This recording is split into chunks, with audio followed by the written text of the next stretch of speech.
You good? Thanks for coming, everybody. First thing on a Monday. Today is, what is today? October 6th, rather, 2025. Just going to talk a little CIP today. The first order of business will be to walk through the actual spreadsheet. Everybody should have a copy. Lynn's going to make changes real time, and Adam's got it, connected. We had a little bit of an IT issue earlier getting hers on. So, and thanks, Adam, for being here when you're still not feeling great. Appreciate the hard work and getting this out. All right, so sorry that we didn't get the draft out until Saturday. It was a long week, so hopefully you all had a chance to review the narrative and the spreadsheet. As Tim said, Lynn is here so that any changes or anything that needs to be added into Questica, that can be done in real time so that when we leave here today, the plan sits in its final draft form, awaiting our public hearing a week from tomorrow night. So if we go through that stuff first, we'll let Lynn go so that we can work on the narrative, and she has a couple other things that are pressing. So we will try to get her out of here as soon as we can. So nothing should be wildly different than a week and a half ago when we all met last. You'll see, and by the way, obviously you've all seen the department heads are here so that if we have questions specific to their projects, we can get the answers and get them amended. I think I saw Jay here. Okay. His are really the only ones that were changes were made at the last meeting.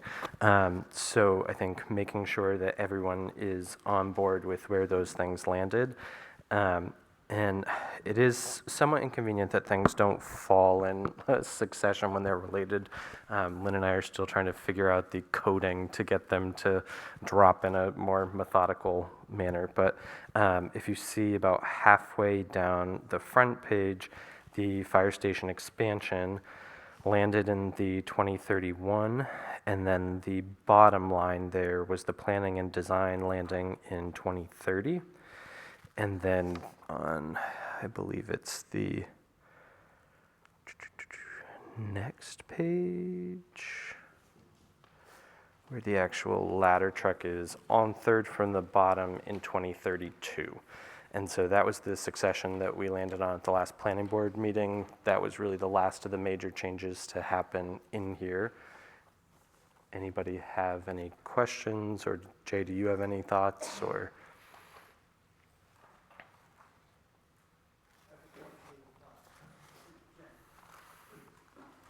I have a question and a thought for Jay.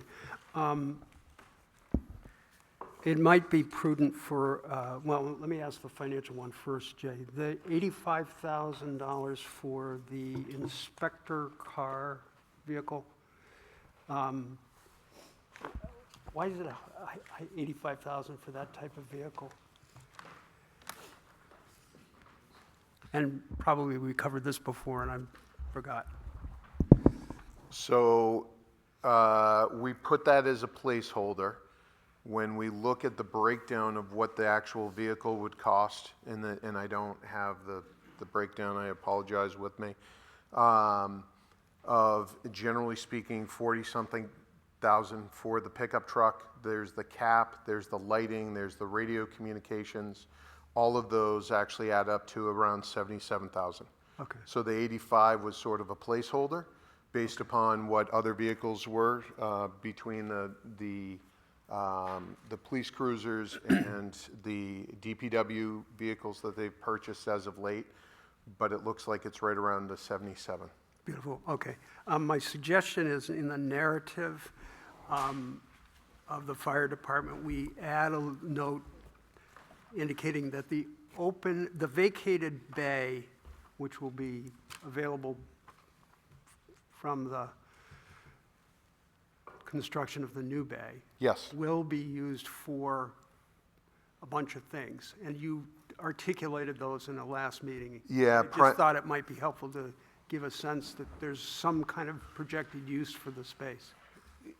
It's Even though twofold. it's not So as we purchase the additional engine now 6.5 years ago, our support vehicles are now outside. So especially during inclement weather, snowstorms, or whatever the case may be, our vehicles are more consistently running in order to be thawed. So when we do respond to calls, our apparatus is ready to go.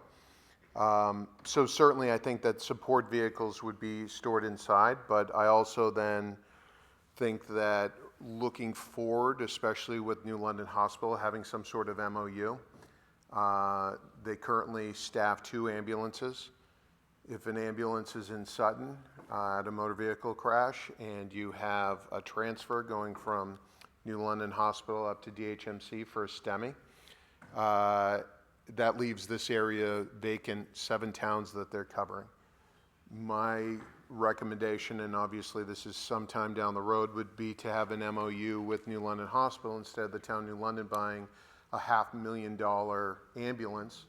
They have 6 ambulances that you would be able to have at least one stored there at the firehouse. So if a call comes in where Jay Lyon, grabs his chest here at a meeting, that the firefighters could respond, take me to New London Hospital and transition someone, as opposed to waiting for Lebanon, Newport. If Newport's available, they're very busy with short staff. Franklin, Hopkinton, Henniker would be your ambulances around, and then Concord. So we're finding more and more often longer response distances from our mutual aid partners, because you no longer have an ambulance in Bradford, you no longer have an ambulance in Andover. I just want to make sure that I've followed all of that so that we get it in the narrative. So the additional garage bay following the fire department expansion will be utilized to house existing equipment and vehicles that currently sit outside, or ambulance service. Or having some sort of MOU with the New London Hospital. Yeah. Okay. So Jay, there are 6 ambulances though, correct? There are 6 ambulances. So where are the other 4? One's in a storage unit up in Croydon. You have 3 bays at New London Hospital. So they're scattered throughout, but they only typically have a crew at New London Hospital and a crew in Sunapee. Sometimes they'll have a daytime transfer crew if they know that they're going to be busy. Transfers make a decent amount of money, so that's great. But when you have a 911 service, especially when you're dealing with 7 municipalities, you want to make sure that you're covering all the towns that you're contracted with. So you're really not talking about ambulances, you're talking about the team that provides the service on the ambulance. Like they only have 2 teams available? They only have 2 crews, yes. So if one's at the firehouse, then you have a group of people who can respond instead of... So, yes and no. So with our firefighters, all of our full-time firefighters are EMTs. We would be able to, if there are 2 ambulances, New London Hospital's ambulance is committed to a call, Sunapee's is committed to a call, and they don't have another crew, our personnel could take their ambulance and transport a person within the town of New London to New London Hospital. And the great thing about the town of New London is we're within 3 to 5 minute transport time to New London Hospital. Some of the towns around struggle. For instance, Newport, if you're transporting to New London or you're transporting to DHMC, they may have a 20 to 30 minute turnaround time, which is chewing up an hour to an hour and a half of your time for personnel. So it's for us, I think it would be advantageous. The hospital could store an ambulance again in the town of New London. I mean, and the costs are crazy. So just our light pack that we carry, which is basically a portable EKG machine, that's $40,000. One of those power lift stretchers is upper 70s. So pretty quickly you can get to a point where you're spending a substantial amount on EMS equipment if New London Hospital has it. And I think Everyone's heard me talk about the symbiotic relationship between the town, the hospital, and the benefits.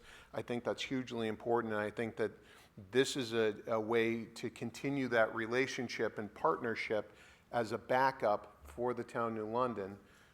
Certainly, there's conversations to be had, and this is sometime down the road, especially if we're going to have this station several years down the road.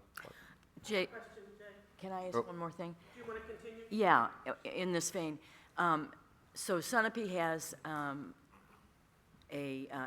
ambulance at Yes. their place. What does it take, how long does it take to get their ambulance to, say, New London Hospital? Say if they're coming straight from I'd say it's Sunapee. probably a 7 to 10-minute response time. So it's quick, All depends on what the emergency is. and whether they have people there available to do it. Yeah, but the issue, so if an ambulance transfers a patient from New London Hospital to DHNC, often they're using New London ambulances, or the ambulance stored at New London Hospital. It's not only just Sunapee, which is sort of, I would almost consider the farther perimeter, because then you're also talking, for us, it's okay, to New London Hospital, it's 7 to 10 minutes. It may be 35 minutes to Wilmot, or Right. it may be 25 minutes to Sutton, or whatever the case may be, certainly shorter to Newbury. But we're talking when there's 2 ambulances already committed. I don't think that, at least the conversations that I've had with the Board of Fire Wards, we're super excited to get into the EMS business running an ambulance. I think that New London Hospital does a wonderful job, and we should support that and continue to have that strong relationship with them. But to supplement as a backup plan, I think would be advantageous moving forward.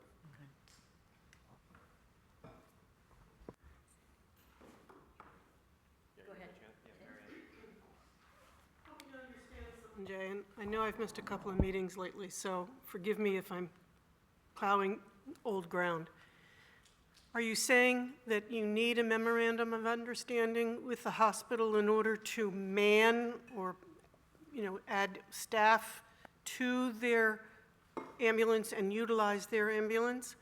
Or is that a current practice? And if not, what is required and how long will it take? So the current practice would be, if there's a significant motor vehicle accident, we may take our firefighters and use our firefighters to drive an ambulance if you need a couple of paramedics or hire multiple hands in the back of an ambulance. So we often do that currently, as well as all the other contiguous towns around us. What we're saying is, if New London Hospital wished or wanted to store an ambulance in a bay of ours, then I would recommend there be some sort of MOU in order to have that vetted. What does that take? That takes town council, some sort of legal paperwork to be signed. My guess is you're talking 2 to 4 months. So this is not something, again, this is not something that I'm recommending tomorrow or even a year down the road. When this comes to fruition, this would be a great backup plan for the town of New London, looking from a cost standpoint. It would benefit us because there are times when multiple ambulances are out. I mean, the town of New London covers, as far as the dispatch center, covers mile marker 22.4 up to almost 4, well, if you take in Springfield in consideration for New London Hospital's catchment area, you're into the 40s. So you've got a substantial amount of interstate, and if you have a busy Friday night with inclement weather, you could have 20 motor vehicle accidents out on the interstate, especially, because where we are in the topography that we have. So I just think it's a great plan to think of, and something that's certainly not going to happen tomorrow, especially So, the plan. just a follow-up question. So you're having staff trained in EMT We are. principles Yep. along the way because it's relevant to their current job, Yes. which could then be parlayed into staffing an ambulance? Yes. Thank you. Quick question. You made a comment that having an ambulance stored in New London would be a cost benefit for New London. Can you explain that? So since COVID, the cost of everything, especially in the emergency services, is out of control. In one calendar year, there was a 36% increase just in the cost of fire apparatus. And so I think it would be advantageous to look at some sort of relationship with the hospital, because if the town of New London said, hypothetically, we wanted to run an ambulance, it would cost us at least $500,000 just to get an ambulance into our station. And so I think that this is a good way to store a vehicle that may be, and I'm not sure if they're paying or whatever the case is. I do know that there's an extra ambulance currently up in Croydon because they don't have physical room in their own station. So I know that they had one in Wilmot for a little bit. The hospitals tried various things of having a callback or first responders utilizing Wilmot firefighters or area firefighters to come back to supplement their current full-time staff. So I think what's important is, as we progress, as the number of calls continue to increase, that we look at things in a broader light and say, what can we do to fix some of the gaps, especially when you're taking consideration how long does it take for an ambulance to come down from Lebanon. I mean, that's a haul. And never to mind the fact that Lebanon Fire is super, super busy. All these places are. So I know that Newport just put on additional staffing because of the shortages that they have. So. Okay, so wanting to sort of keep on going, is there Yeah, the only question or comment that I would have is, I do think it would be beneficial, and I know that the plans were pushed off to 2030. I think it would be beneficial to actually have plans drawn up other than the sketch that I made up, so that you can plan ahead. And I know I that think there's that's cost there, Jay. differences or. I think there's a 50, Late, he'd like Oh. that moved in, I think. the 50,000 we have, you're suggesting is not slotted No, properly? my recommendation was to have it in this coming budget year, and it was pushed off to 2030. So that'd be my only comment. Thanks, Chief. Appreciate it.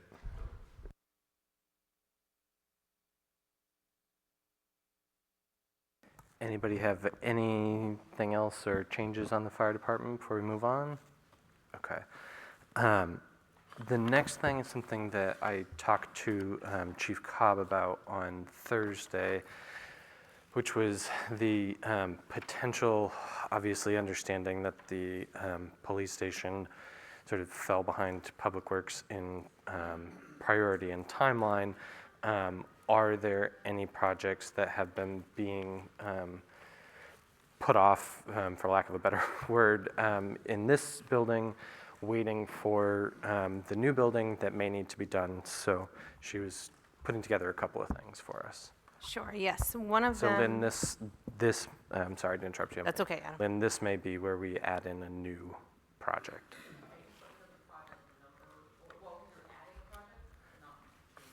Potentially, yes.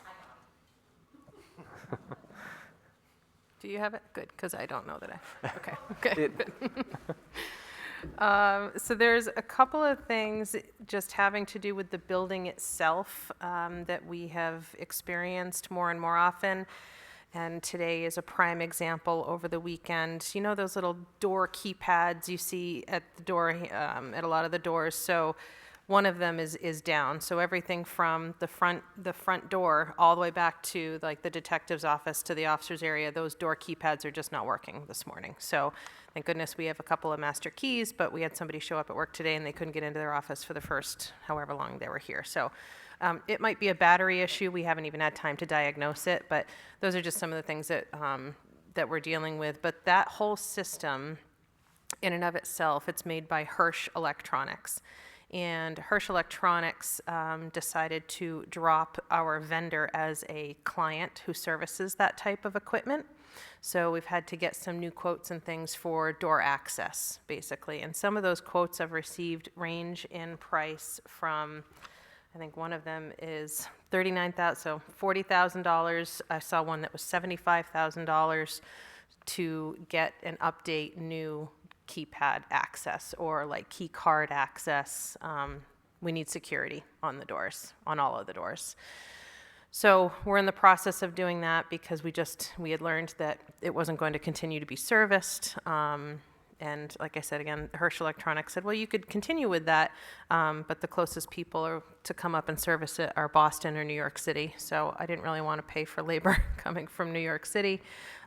So we're trying to explore our options here on that front. Another thing that we face is the security cameras in and around the building, and that does include Whipple as well as the Bucher building. And I had gotten quotes it might even be 3 years ago now, so I could refresh those quotes, but as those cameras go down, as they stop working, it's harder and harder for us to find replacements for them because they're all very old, they're antiquated. They were put in place even before I got here. I think it was like early 20-teens that they were put into place, maybe mid-20-teens. Yeah, that one included. That one looks real fuzzy when we look at it in dispatch, so it's not great. There's another one, I think the Whipple entrance doesn't work at all anymore. So those are also run all on coax cable, which is kind of an antiquated system instead of Cat 5 or Cat 6. So those are just some of the things that we're looking at. They're improvement projects, things that we do need. We need door keypad access and security. We need security cameras throughout the building, certainly throughout the building, but definitely in the cells. So I'll try to refresh those quotes. But I don't know, Adam, if you want to put in a placeholder for security updates or upgrades? So if there's a capital expense over $50,000, we need to put it in, and this Yeah. one really is the time. In and of themselves, I don't know that they would be over 50, but certainly together they would be over 50. So if we it did was a the will of the board Bucher security upgrades Yep. project. And you could include also, I think it's Bucher and Whipple, because if we're going to redo cameras and security cameras at Bucher, we're going to do them here too. We wouldn't be able to, or we wouldn't want to even to maintain the old system for this camera, the lobby, and this Whipple lobby with new systems over at Bucher. And I think if we put in some of those two quotes that are about a year and a half old, and then simply add in, 3% for the last year, Yeah. and that's probably good enough for our Okay. needs. I'll look on my phone right now. I'll look at, rather through my email while you do some other business to try and find that older quote for the security cameras. But off the top of my head, it was like 30,000, I believe. So, Okay. but I can try to find it. And what year, Emily, do you think you would need to undertake this? Would it be fiscal year 27, or yeah, it seems like time is of the essence. Sooner than later. And this is the constant conundrum I find myself in with improvements to this building, to the Bucher building, is what do we invest money in? What do we try and push off? And I've already pushed off our security cameras. The door keypads was a newer thing, but I've pushed off the security cameras. They were still working, they were still functioning, but it's really a matter of time before the whole system is just not functional anymore. Question. I have a question. Could any of the equipment you're talking about be moved to a new facility? I don't know that it could or couldn't, but whatever does happen with Bucher, you would still have those security cameras and security features in place if Bucher were to still be used for something else if the police ever moved from there. That's certainly a question I could ask Charlene when we get the quotes. Can this whole system be taken out and moved? But sometimes I find in new construction or even a retrofit of an existing building, if the police were to go somewhere else, I think you would install a whole new system there and leave the other one in place, but I could ask that question. Thank you. Bucher will continue to be used, so I don't see the downside of not having security cameras in Yeah, place. yeah. Because however we use the building going forward, it should have security cameras. Yep, and I think that would be a good feature, especially for the more public spaces, like here at Whipple Hall, and whatever Bucher might be used for if the police should leave there. Yeah, thank you. A question, Emily. Does the security camera system at the park and ride that I believe dispatch monitors? So that is a, part of this system? no, that is not the town of New London's. That is all managed and maintained by the state of New Hampshire. We have an MOU with the state that we can live time monitor those cameras and on a live feed, but if we need footage from it for something, we have to get that footage from the state. So it's literally just a live feed that dispatch sees. We don't have any recording equipment for that. We don't maintain those cameras. We just monitor what's going on in there. Thank you. Thought that came through my mind as we were discussing the security issue is there are other town buildings where we Yes. have security cameras. Yep. Are they separate systems? Are they combined into this system? And is They're there all- an yeah. opportunity for us to be looking at a broader security Yes. system? Yep, they're all separate right now. Ultimately, what I would really love to see is for dispatch to have access to those cameras so that they could tune right into it. If town office calls it down and says, hey, there's something going on here, dispatch can bring that camera right up live time, or there's something going on at the highway department, I would like to see a more holistic approach to overall camera security at the town level. But certainly, we would need to start at the. So start maybe somewhere. it makes sense that we put a bigger placeholder, maybe phased. It sounds Yeah. like this is imminent, immediate. The cameras are not imminent. The door access panels are more imminent than the camera system, if that makes sense. Those little Oh, yeah. keys that we do, we have to be able to make sure that those doors can be secured and we can get in and out of them without fumbling with a key in our pocket every time we need to get somewhere quick in or around the building. So I think you're right that might not be as imminent as a project as those door access control panels. So I don't know if you put in a line like that, if you can break it up over years. We can. Yep. And the other thing I just thought of as well was hardening of the building in terms of window replacement or security film on certain windows. We did have, excuse me, one company, I reached out to 3, but only one came and actually looked at the building, was to put like a security film. If you get into ballistic rated glass, that gets very, very pricey and a really extensive construction project. So the company that came, they looked at the Bucher building. They did not come to Whipple, but then we went down to the town office as well and looked at a few things down there. So that might also be something that we would put in this more global picture of security for the Bucher building. Because it kind of feels like you're a sitting duck in some of the offices right now. So I guess I'm Do you want me to- wondering, do we move this from police department specifically to general buildings? Well, the door access pads are specific to police. But anything to do with your building typically falls under general buildings. Oh, I see too, what you're saying, right? sure. It's really just how it falls in the narrative. Okay, sure. I would advocate to leave it in police, Adam, because security as a function is primarily, it's a police and fire, I think, to some degree.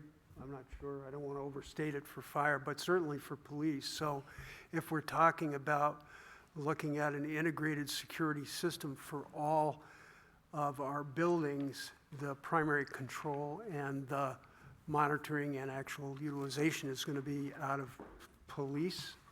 And I'm kind of talking off the top of my head, don't know functionally, but it just seems like we've got an opportunity to integrate a system that's critical to safety within the town and a primary function of our police department.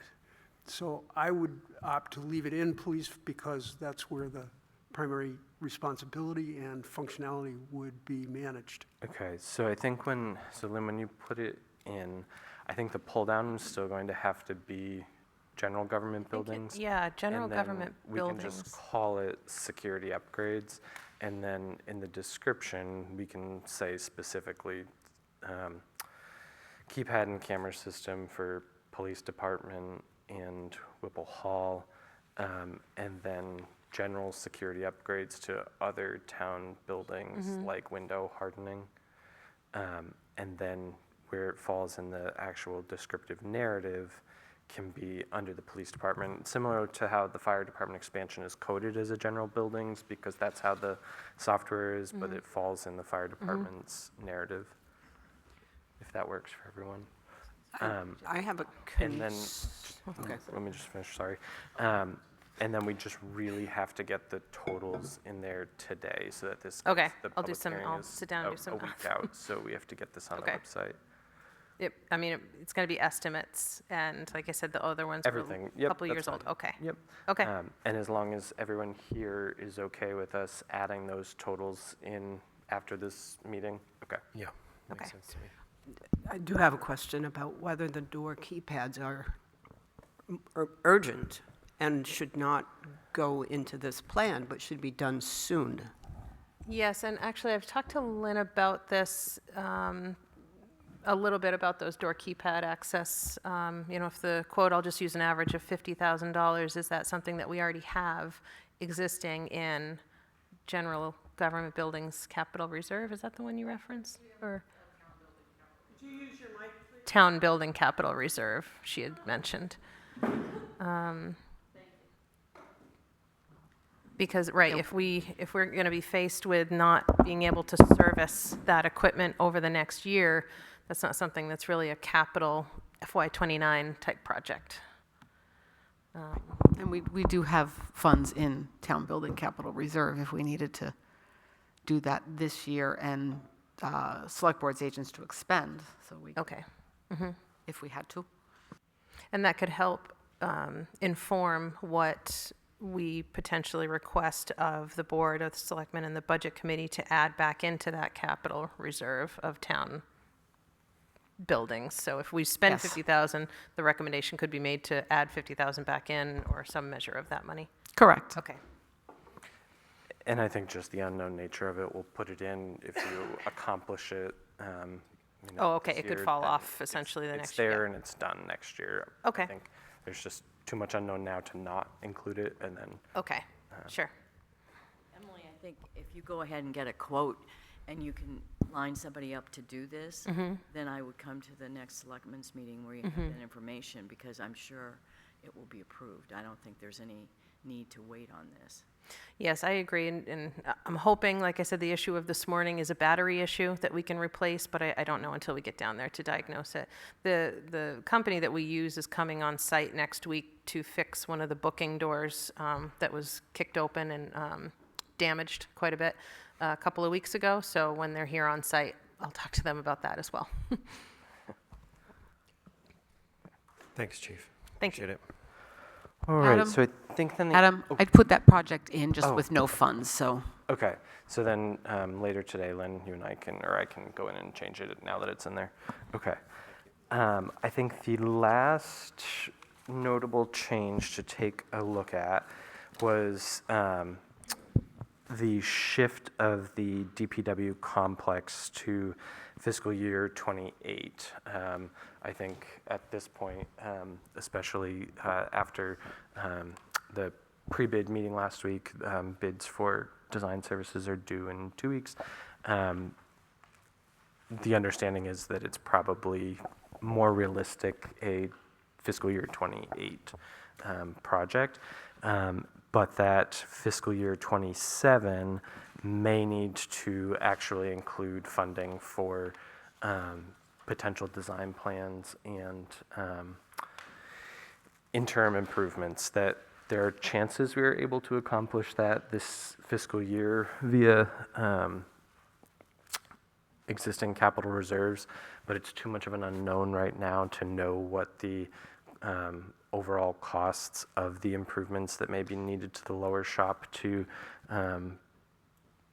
be used more methodically over the next 2 years while they potentially get through for the new construction, that we should put a placeholder in there to plan for that. I don't know if Sam, if you have anything else you want to add? Okay. Does anybody have any questions on that? No, that makes sense. Questions? Yeah. Yep. Yeah, I have- Before this morning's meeting, it had been in fiscal year '28, or '27, sorry. So they just pushed it out a year, but then kept some of the design stuff in for '27. Is that everyone clear on that? Yeah. Questions?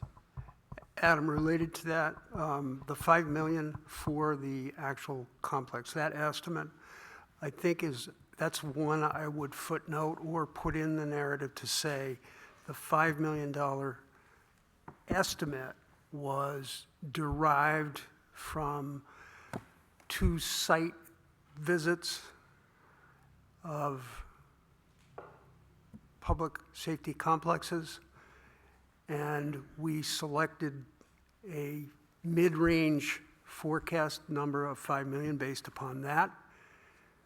And then the once the design is done, then that will get priced, which would then potentially impact that $5 million number. Will impact that $5 million number. Right, and Sam, do you have anything as far as, I was out, so I wasn't at the bid meeting last Thursday. Did they give anything more that leads you to believe that that's a more concrete number than the 2 site visits we did, or? No, we didn't. Okay. The little discussion we got into for overall cost of the project was too advanced for them to try to figure out while just sitting there, just based on the potential of police or not and all that. But it didn't leave you feeling like $5 million was too little or too much? No, I would say it didn't change my opinion of it Okay. at all. So.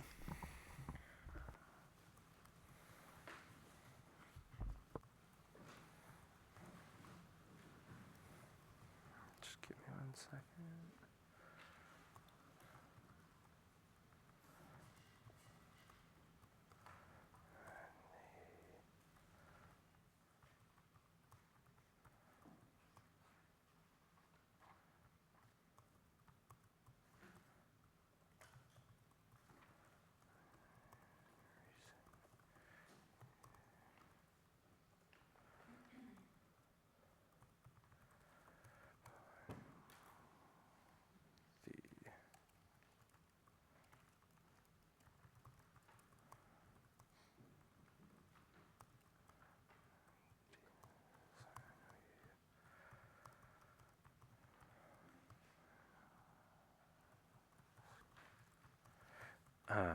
Okay, so I think I've got that in there. Any other, I don't think anything else in Public Works changed, but before we move on from Public Works, anyone have anything under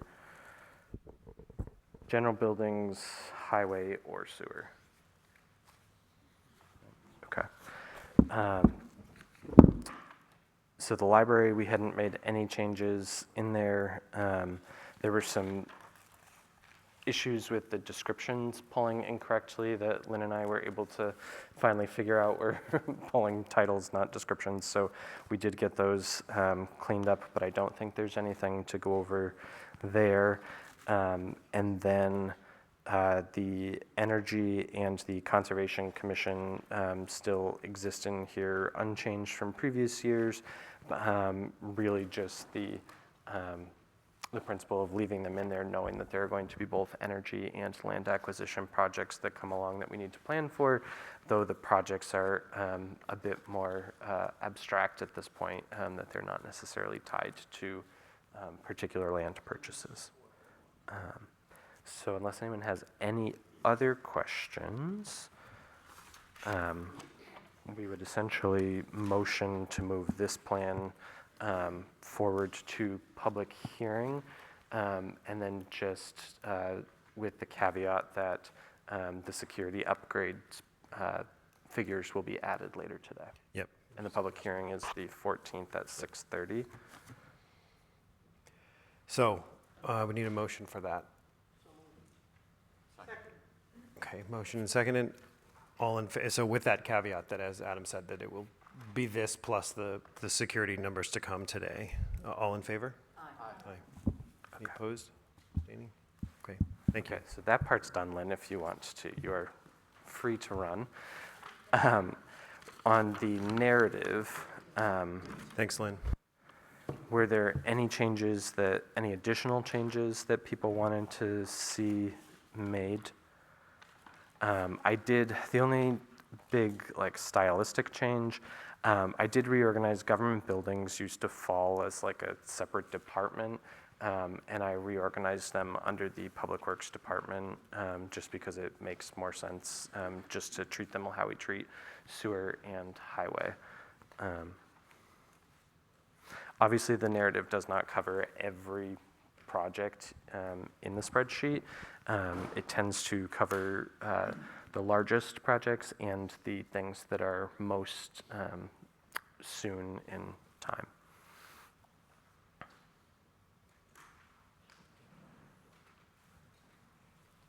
Marion had to go. I just got a couple of minor typo things that I'd rather cover off. Okay. I don't want to. Yep.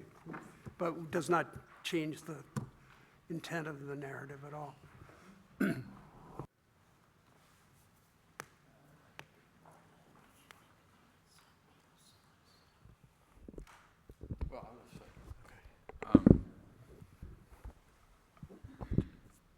Just talking about process for future years and things like that, it seems to me that the narrative, if we're going to continue to do a narrative, that it should be addressed earlier and as we go along, I think would, reflect more of the discussion and hit on exactly why we're,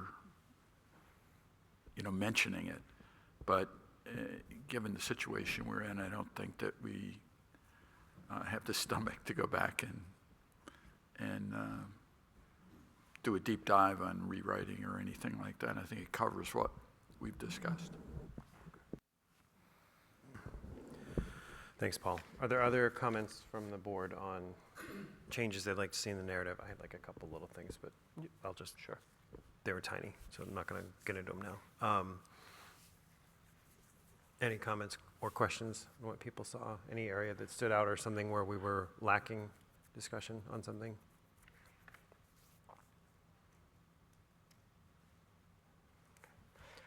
If that's the case, then I have a couple of just very unrelated planning board member things to ask you to put on your calendar. The narrative doesn't really take a vote because the actual spreadsheet is the capital improvement plan. So the spreadsheet is what you're really approving. The Housing Commission is hosting their final forum on the 21st at 5:30 in this room. This is more of a, I would say, a detailed session, so we anticipate it being a bit smaller, which is why we are here, to go through sort of the nitty-gritty of the items that they are recommending be considered. It's important to remember the context of those items is not necessarily for town meeting this year, just rewrites and drafts that could happen over the next few years. So get the 21st at 5:30 on your calendars, please. And then we will work with them to see if there are any amendments that we want to put forward this coming season.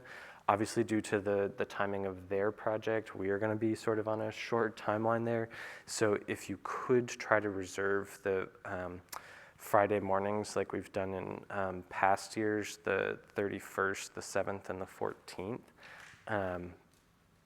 And then we will use them as needed. The Housing Commission members are reserving those. If anybody has conflicts with those, if you could just email that to me to let me know, so that if there's a particular day that it looks like we're going to have a small crowd, we can coordinate with the Housing Commission. But that's it. Adam, I've lost track of the status of state statutes and the need that we need, things that we might need to amend. Is there a status on that or a work?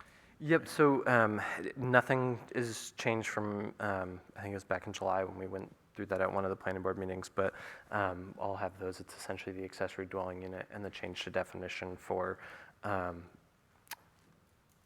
to define a family unit. So those have to happen in order to stay statutorily compliant. Yep. Thanks, Paul. Thanks, Adam. Are there other questions from the board? Questions from the public? Rich? Yeah, come on up.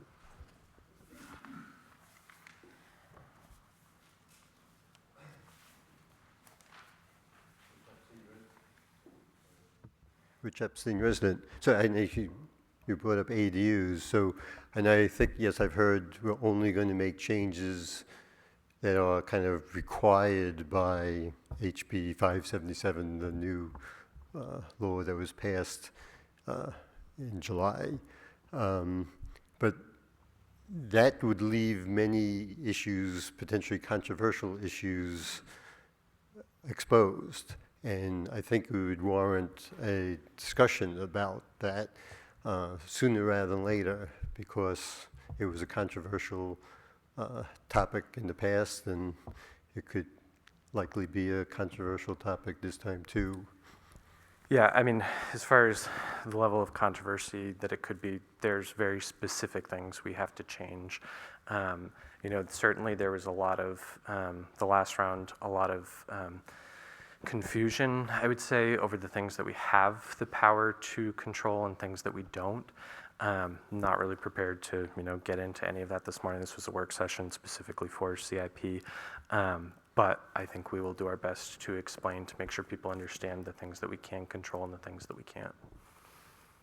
I mean, when I read it, I mean, you're probably more skilled at understanding all the subtleties than me, but it looked like the way it stands, if we don't make a statement one way or another, it looks like if people want to, people could put in like multiple detached ADUs. And is that the intention? That correct. If we don't have a updated ADU that meets the state law, then it defaults to the basic minimum of state law. And so right now, we have to, I mean, obviously the conditional use permit went away effective July 1st. So right now, someone can get a attached or a detached ADU by building permit. The standards of our ordinance that still meet state law, so that one of the units, you can require that the owner be the occupant of one of the units, the size limitation, the requirement for setbacks and septic systems, all of those things still stand. The requirement that it be attached no longer stands. The requirement that there be one car or one parking space per bedroom no longer stands. It's maximum of one per unit total. The requirement that the door be to the side or rear of the property no longer stands, because part of the bill was that you can't require a design guideline that you don't require of single-family homes. We don't require that a single-family home have its door to the side or to the rear. And I don't have everything with me to say if there's anything else, but I think those were the pieces that that we have to change. Because the point I'm trying to make is it could be pretty consequential if you only limit things you have to change. Some like, unless you actually have consciously thought about that you want to have the ability to have multiple detached ADUs. Our ordinance already says you are able to have one ADU, so that doesn't change unless, okay. unless they changed it. Oh, okay. So In the definition, it says one attached to single-family dwelling, more or less, that's not verbatim. But, so that stands, unless this gets changed, which I have not heard an appetite to change that. But if it, I know there's lawyers here who probably could better interpret to me, but to me, it says, if it says only one attached ADU, that does not preclude multiple detached ADUs. I'm not prepared to get into the debate this morning, Rich, but it's not, that part of the definition isn't at question in state law, it's the attached part. So the attached can't happen, that goes away, so that drops out, and the rest of that sentence stays, is my understanding in my conversation with town council. Okay.